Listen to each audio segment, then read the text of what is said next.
మాంగళ్య shopping mall ఆర్సీపురంలో Ambedkar statue ఎదురుగా July 12న రాశి ఖన్నా చేతుల మీదుగా గ్రాండ్ ఓపెనింగ్.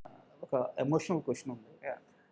మీ గట్టుకునేని ఫ్యామిలీకి సంబంధించి ఒక పర్టికులర్ టైం పీరియడ్ ఉంది. ఆ టైం పీరియడ్లో వరుసగా నాన్నగారు కానీ, తర్వాత తాతగారు కానీ, గ్రాండ్ మదర్ కానీ, ఇలా ఒకరి తర్వాత ఒకరు చాలా తక్కువ టైంలోనే ఇలా ఒకరి తర్వాత ఒకరు చనిపోతూ ఈ సమయంలో యాక్చువల్గా మహేష్ బాబు అంతటి వ్యక్తి కూడా స్టేజ్ మీదకి వచ్చి ఆయనే ఏడ్చేశారు. ఆ బాధ తట్టుకోలేక, అంటే ఫ్యామిలీలో అలా వరుస సంఘటనలు జరిగింది. ఇకపై నాకు అమ్మాయినా నాన్నైనా మీరే అని చెప్పి ఆయన ఫ్యాన్స్తో చెప్పుకుని చాలా ఎమోషనల్ అయిపోయారు. ఆ పర్టికులర్ టైంలో ఒక 15-16 ఏళ్ల కుర్రాడు జయకృష్ణ ఆ సమయాన్ని ఎలా హ్యాండిల్ చేయగలిగాడు, ఎలా దాటగలిగాడు ఆ పీరియడ్ని?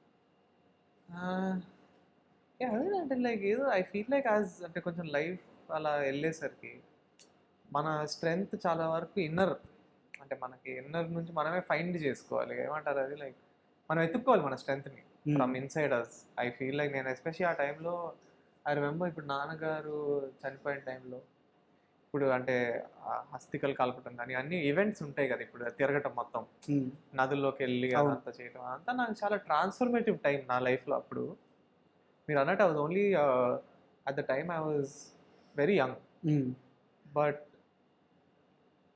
నేను చాలా నేర్చుకున్నా యాక్చువల్లీ ఆ టైంలో. నాకు అది నాన్నగారు చనిపోయినప్పుడు కానీ తాతగారు చనిపోయినప్పుడు కానీ.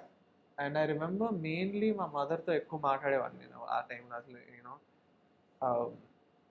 అసలు నెక్స్ట్ ఎలా ఏం చేయాలి, and is it right for me, like what is right, how to ఇప్పుడు లైఫ్ని ఎలా బ్యాటిల్ చేయాలి, నెక్స్ట్ ఎలా చేయాలని. So I feel like my mother was my main like strength ఆ టైంలో. ఇంకా మేబీ నేను లైఫ్లో ఇప్పుడు కూడా I like to be very internal, maybe దానివల్లే అయి ఉండొచ్చేమో. ఎందుకంటే నేను ఆ టైంలో కూడా I use to think a lot. నేనే అంటే నెక్స్ట్ ఎలా ఏం చేయాలి నేనే ఎక్కువ ఆలోచించేవాడిని. So I would say it was very sad, but నాకు లైఫ్ గురించి చాలా నేర్పించింది అది entire period I would say. And ఈ ఫేజ్ గురించి అంటే మీది కానీ మహేష్ బాబు గారిది కానీ ఆ టైంలో ఇద్దరిది ఒకే రకమైన కష్టం. బట్ ఇంకా ఆ టైంకి వచ్చేసరికి తాతగారు ఎలాగో బంగారీ గారు పక్కనే ఉన్నారు. బట్ బాబాయ్తో ఆ టైం పీరియడ్లో మీరు మాట్లాడుకున్న మూమెంట్స్ ఏమన్నా గుర్తున్నాయి? చాలా ఉండేవాడు. నేను జనరల్గా అంటే ఆబ్వియస్లీ ఆయనకి మా నాన్నగారు అంటే కూడా ఒక సెకండ్ ఫాదర్ లానే యాక్చువల్గా. ఎందుకంటే దే హ్యావ్ ఆల్మోస్ట్ ఒక 12 year ఏజ్ గ్యాప్. సో ఎప్పుడన్నా తాతగారు షూట్లో ఉన్నప్పుడు బేసిక్లీ మా నాన్నగారు is like his father also. So ఆ టైంలో so they are very close. ఆయనకి it was very hard. And అంటే నేను ఇంకా కొంచెం చిన్నపిల్లని కాబట్టి నాకు అంత అర్థం కాలే ఆ టైంలో. ఓకే, మేబీ అంటే I was obviously very heart broken, but I feel like మనకు కొంచెం ఏజ్ వచ్చిన తర్వాత మనకి ఇంకా అర్థమవుతుంది కదా నిజంగా ఏం జరిగింది ఇక్కడ అని. సో ఆయనకి it was very hard. So మేము మాట్లాడుకున్నాం చాలా ఆ టైంలో. అండ్ ఐ థింక్ మెయిన్లీ నేను ఐ గెస్ ఆ టైంలో మహేష్ బాబు గారు నాకు ఎక్కువ హెల్ప్ చేసిందంటే అసలు నెక్స్ట్ ఎలా, okay, what to do next అసలు. ఎందుకంటే అప్పుడు నాకు నాన్నగారు గైడెన్స్ లేదు ఇంకా. అండ్ అమ్మగారు కూడా కొంచెం ఇన్నోసెంట్ లేదు, ఎందుకంటే ఆమె కూడా కొంచెం టౌన్ నుంచి వచ్చిన, సో ఆమె కూడా ఎక్కువ. సో ఈ కొంచెం గైడెన్స్లో నాకు చాలా హెల్ప్ చేశారు ఆ టైంలో. How to move on from this, how to go next అనేది. అండ్ మనం మళ్ళీ మూవీ విషయానికి వద్దాం. సో అంటే డెబ్యూ హీరో కాబట్టి అడుగుతున్నాను, ఈ మొత్తం ప్రాసెస్లో ఈ మూవీ అయిపోయే లోపల మీకు బాగా కష్టం అనిపించిన ఫేజ్ ఏంటి? అంటే సాంగ్సా, లేకుంటే యాక్షన్ సీక్వెన్సెసా, ఎమోషన్సా? సో ఈజీ అని అనిపించింది ఏంటి, కష్టం అనిపించింది ఏంటి, ఈ రెండు చెప్పండి. So I would say like జనరల్గా అండి ఇప్పుడు ఒక సినిమా అలా ఒక 93 days చేసినప్పుడు పర్టికులర్లీ ఎనీ వన్ థింగ్ అంటే every scene is in a way tough. అంటే ప్రతి సీన్కి ఒక దానికి తగ్గట్టు ఉన్న ఛాలెంజెస్ ఉంటాయి. I wouldn't say any scene is easy.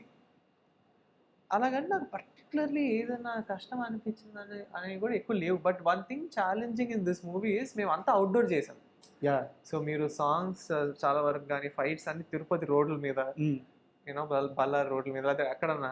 So అది నాకు కొంచెం అంటే డిఫరెంట్గా అనిపించింది. ఎందుకంటే నేను జనరల్గా అంటే మనుషుల మధ్య వెళ్ళిపోయి నేను ట్రైనింగ్ చేశాను, కానీ మేము షార్ట్ ఫిల్మ్స్ అవన్నీ కొంచెం రూముల్లో కానీ లేకపోతే కొంచెం చిన్న చిన్న ఏరియా అలా చేస్తుంటాం. సో ఇలా డైరెక్ట్గా పబ్లిక్లోకి వెళ్ళిపోయి డాన్స్ వేయటాలు, పబ్లిక్లో ఫైట్లు చేయటాలు అలాంటివి నాకు కొంచెం అంటే కొత్తగా అనిపించింది. అండ్ నాకు ఒక చిన్న ఇన్ఫర్మేషన్ కూడా ఉంది ఈ విషయం. యాక్చువల్గా నిన్నే నేను పోలక్ విజయ్ మాస్టర్తో మాట్లాడాను. దేవన్ మాస్టర్ నేను చేయలేను మాస్టర్, ఇంకేమన్నా ప్లాన్ చేద్దాం అన్నారంట.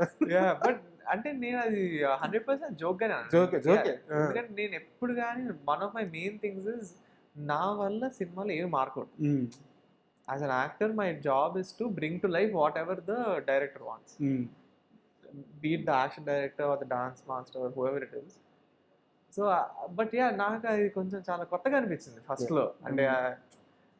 అంటే లిటరలీ మేము ఫ్లైఓవర్ పక్కన ఒక చిన్న రాయిలో ఉంటే దాని మీద డాన్స్ చేసాం. అవును. వెనకాల మొత్తం అదే నేను చూడలేదు ఫస్ట్, వెనకాల తిరిగి చూసి మొత్తం కార్లు మనుషులు అలా చూస్తున్నారు. నాకేదో కొంచెం అంటే డిఫరెంట్గా అనిపించింది ఆ టైంలో. కానీ ఐ ఎంజాయ్డ్ అండి స్లోగా. అంటే మనకు కొంచెం అలవాటు పడిన తర్వాత ఐ మిస్ ఇట్ నౌ. అంటే ఆ ఎక్స్పీరియన్స్ అంటే మళ్ళీ ఇలాంటి అవుట్డోర్ సినిమా అంటే ఇంకెన్ని చేస్తానో నాకు తెలియదు. సో ఐ వుడ్ సే ఈ ఎంటైర్ ప్రాసెస్ ఐ ఎంజాయ్డ్. నాకు ఎవ్రీ సింగిల్ డే నాకు ఫాండ్ మెమరీ. అండ్ మాస్టర్ ఒక మాట చెప్పారు, అంటే అంటే చాలా కాన్ఫిడెంట్గా చెప్పాడు. సో ఘట్టంనేని ఫ్యామిలీలో డ్యాన్స్ని వేరే లెవెల్కి తీసుకెళ్ళే కెపాసిటీ ఉన్న హీరో వచ్చాడు. చాలా కాన్ఫిడెంట్గా చెప్పాడు మాస్టర్. ఎందుకంటే మాస్టర్కి అర్థమవుతుంది కదా. సో తర్వాత షూటింగ్లో ఎరగ తీసేసాడు డ్యాన్స్ అని చెప్పారు. సో ఎలా అంటే సినిమాకి ఈ డ్యాన్స్ కానీ యాక్టింగ్ కానీ మొత్తం ప్రిపరేషనా లేకుంటే? అవును, నేను అంటే 100% I trained a lot. And నేను especially I feel like for an actor experience is the main. అంటే మనం ఎన్నిసార్లు కెమెరా ముందు వెళ్ళి చేస్తే మనం ఆ కాన్ఫిడెన్స్ వచ్చేసరికి మనం బెటర్ అవుతూ ఉంటాం. అండ్ యాక్టర్కి ఎప్పుడు ఓకే మనం ఒక లెవెల్కి వచ్చేసామని ఉండదు. ఇప్పుడు మనం ఫర్ ఎగ్జాంపుల్ నేను మమ్మూటి గారు నేషనల్ అవార్డు ఇచ్చారు. మమ్మూటి గారు ఇప్పుడు కూడా ఈజ్ ఇంప్రూవింగ్ అంటే basically. So I feel like you never are at a level which is a great thing. అంటే ఒక యాక్టర్కి ఆర్ ఆల్వేస్ ఇంప్రూవింగ్.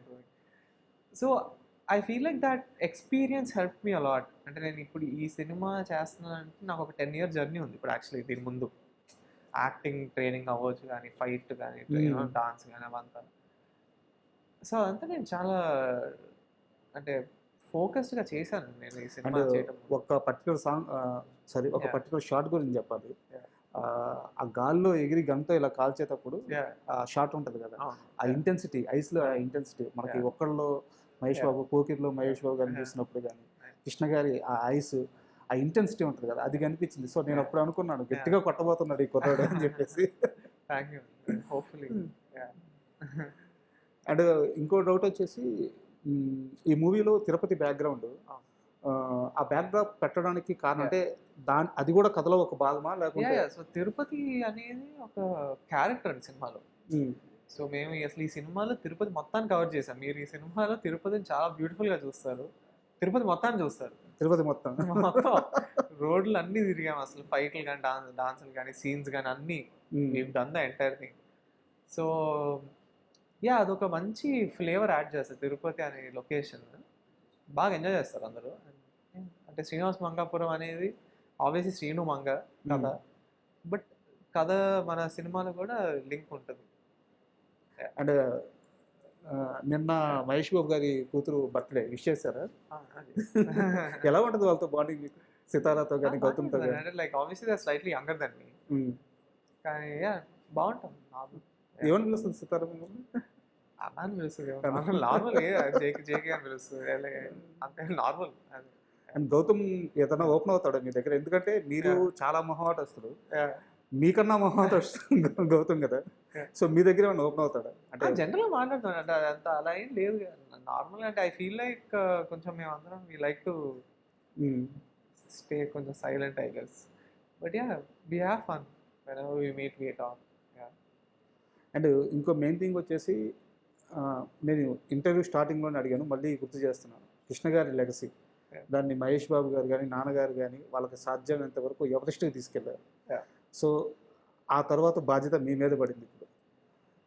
అదొక వైపు ఉంటే, మరోవైపు వాళ్ళ వ్యక్తిత్వం ఇండస్ట్రీలో ఇన్ని దశాబ్దాలుగా ఉన్నా కానీ ఘట్టంనేని హీరోలు అంటే ఎక్కడా కూడా ఇంత రిమార్క్ లేదు. ఆ వ్యక్తిత్వాన్ని కాపాడుకున్న విధానం, పక్కన వాళ్ళకి సహాయం చేస్తూ. సో వీటన్నిటిని బ్యాలెన్సింగ్ చేసుకుంటూ వెళ్ళడానికి లైఫ్లో మీరు పెట్టుకున్న, నిర్దేశించుకున్న సూత్రాలు ఏంటి? అదే అండి, మెయిన్లీ నేను ఎవరిని కష్టపెట్టను. నేను ఏమన్నా చేయాలంటే చాలా ఆలోచించి ముందుకెళ్తాను. So that I like doing that. నేను చాలా సింపుల్ లైఫ్ లీడ్ చేస్తాను. నాకేమో I like to keep things very simple. I don't like to affect anybody badly. So I feel my life is very calm, pleasant. So అలాగే నేను బేసిక్గా focus చేసేది మంచి సినిమాలు చేయాలి, మంచి క్యారెక్టర్లు చేయాలి. అండ్ నన్ను నమ్ముకున్న ఫ్యాన్స్ కానీ వీళ్ళందరికీ నేను ఎంత వీలైతే అంత కలిసి వాళ్ళకి సహాయపడి మంచి సినిమాలు చూపించుకుంటూ లైఫ్ అలా హ్యాపీగా ఇండస్ట్రీలో ఫర్ ఎవర్ ఉండాలి అనేది నా అంతే. సో అలా హోప్ఫుల్లీ అన్నీ will fall in place. And అయితే నాకు 2 విషయాలు తెలిసినాయి. Yeah. 2 విషయాలు నేను ఓపెన్గా చెప్పేస్తున్నాను. కరెక్టా కదా? అంటే ఒకటైతే కరెక్ట్, Yeah. శ్రీనివాస్ మంగాపురం అదిరిపోయింది ఓకే. మూవీ. అయితే మీరు ఇందాక అన్నమాట ఇది Yeah. నార్మల్ లవ్ స్టోరీ లాగా అయితే ఉండదు, అవును. ఆ షాకింగ్ ఎలిమెంట్ కూడా తెలుసు. అదిరిపోయిందని చెప్పి ఒక Yeah. టాక్ వచ్చింది, అది ముందుగా కంగ్రాట్స్ మీకు. Thank you. సెకండ్ థింగ్ వచ్చేసి మీ సెకండ్ మూవీ ఒక పెద్ద ప్రొడక్షన్ హౌస్లో ఒక Okay. పెద్ద డైరెక్టర్తో సినిమా ఆల్రెడీ ఫిక్స్ అయిందని చెప్తున్నారు. మీరు రివీల్ చేయబడలేదు కానీ కరెక్టా కదా చెప్పండి సార్. అది చూద్దామండి, అది కొంచెం టాక్స్ జరుగుతున్నాయి, విల్ సీ. అంటే అది ఎగ్జాక్ట్లీ ఇప్పుడు చెప్పడానికి ఏం లేదు, బట్ హోప్ఫుల్లీ సూన్ ప్లానింగ్స్ అయితే జరుగుతున్నాయి. యా టాక్స్లో. అండ్ మీ విష్ లిస్ట్లో ఉన్న డైరెక్టర్స్ ఉంటారు కదా, అంటే వీళ్ళతో వర్క్ చేయాలి అని చెప్పేసి, అలాంటి విష్ లిస్ట్ డైరెక్టర్స్ అంటే ఒక 2-3 పేర్లు చెప్పంటే ఎవరి పేర్లు చెప్తారు? సో ఇప్పుడు మీరు ఇప్పుడు కొంచెం తెలుగు యంగర్ డైరెక్టర్స్ అయితే probably Nagarjuna garu, I would say somebody who's amazing. And Venky Atluri garu, okay, and Venkatesh Maha garu, వీళ్ళ గారు all really good. And obviously మీరు ఇంకొంచెం వెళ్ళాలంటే Sandeep Reddy Vanga garu is like I think legends. అంటే ఇంక Sukumar garu, Trivikram garu, these are all people that I love. So Sukumar గారితో యాక్చువల్గా మూవీ పడితే చాలా మంది ఇంటర్వ్యూకి వచ్చే ముందు అడిగాను. సో లాంచ్ అయిపోయింది కాబట్టి సెకండ్ మూవీ సుకుమార్ గారితో కానీ లేదా థర్డ్ మూవీ కానీ సుకుమార్ గారి చేతుల్లో పడితే చాలా బాగుంటుంది అని చెప్పేసి మీ ఫ్యాన్స్, గట్టిమైన ఫ్యాన్స్ చాలా ఎక్కువ మంది కోరుకుంటున్నారు. అంటే అది, బట్ ఐ ఫీల్ లైక్ నేను సుకుమార్ గారితో సినిమా చేయాలంటే I have to prove myself correct first. అంటే నాకు like that I'm able to pull that kind of character కానీ, or I'm like worthy of doing అంటే ఆయన సినిమా అనేది నేను ఫస్ట్ ప్రూవ్ చేసుకోవాలి. And I will try my best and to do that. అండ్ ఈవెంట్కి మహేష్ బాబు గారు గెస్ట్గా రాబోతున్నారు, చూద్దామండి, అది అనౌన్స్ చేస్తాం త్వరలో. కన్ఫర్మ్ అయింది కదా?